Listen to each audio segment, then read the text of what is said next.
हम सबको आज प्रसिद्ध होना है, हम सबको बड़ा बनना है, हम सबको पॉपुलर होना है।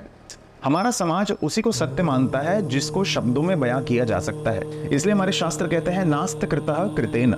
नमस्कार दोस्तों, आज हम डिफॉर्मिटी इन रेजोनेंस की बात करेंगे। तो ये रेजोनेंस है क्या, प्रतिध्वनि क्या होती है और मानव मन से इसका क्या ताल्लुक है। मैं आचार्य शिव आप सभी का मेरे इस चैनल पे स्वागत करता हूँ। हमारे मानव मन को प्रसिद्ध होना बहुत अच्छा लगता है। जब तक हम कोई कृत्य करते हैं उसकी आवाज़ जब तक लोगों तक नहीं पहुंचती, आवाम तक नहीं पहुंचती, तो हमें लगता है कि वो कर्म हमने किया ही नहीं।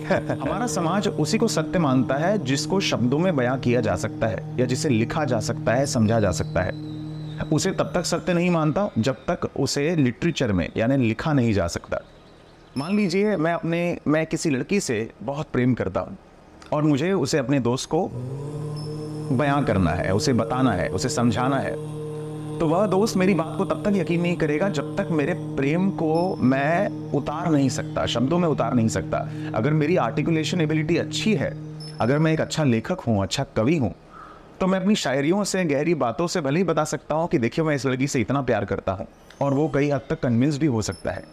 लेकिन क्या मेरी आर्टिकुलेशन एबिलिटी अच्छी नहीं है, मेरी लिखने की क्षमता नहीं है, मैं एक अच्छा लेखक नहीं हूँ, तो इसका मतलब जो मैं महसूस कर रहा हूँ क्या वो गहरा नहीं है? ये तो गलत है ना।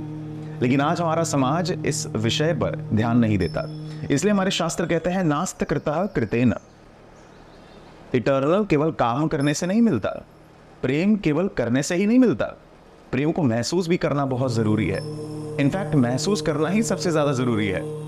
उदाहरण वापस से लेते हैं। दोस्तों, आपने जब तक कर्म किया, अगर वो न्यूज़पेपर या पत्र में नहीं छपा, खबरों में नहीं आया, तो क्या वो कर्म नहीं है? लेकिन आज का समय ऐसा ही है।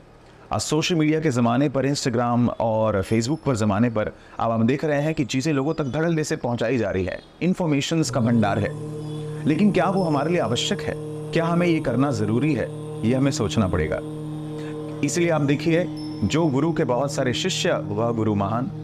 जिस व्यक्ति के पास जितना पैसा वही सबसे ज़्यादा पैसे वाला। तो ये जो हमारी मानसिकता है, हमारी जो ये विकृति है, ये कहाँ से आ रही है? इसको वापस से समझते हैं। ये इसलिए क्योंकि दोस्तों हम अपनी ऑथेंटिसिटी में नहीं है। हम उसी पर विश्वास करते हैं जो बहु संख्या में दिखती है, जो बहुत ज़्यादा क्वांटिटी में दिखती है। इसलिए हमें बड़ी चीज़ों को सत्य मानने की आदत है, और जो छोटा दिख रहा है उसे हम सत्य नहीं मानते। ऐसा होता है कई बार।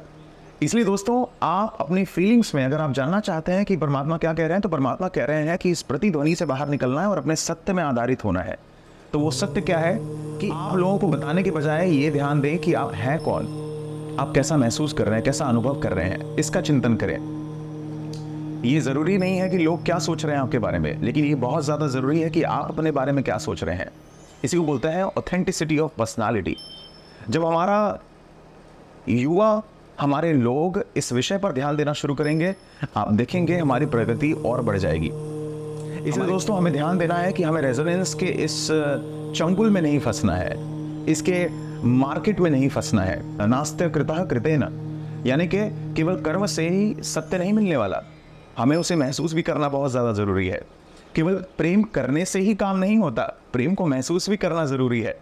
केवल काम करने से ही काम नहीं होता, काम को भीतर से महसूस करना भी बहुत ज़रूरी है।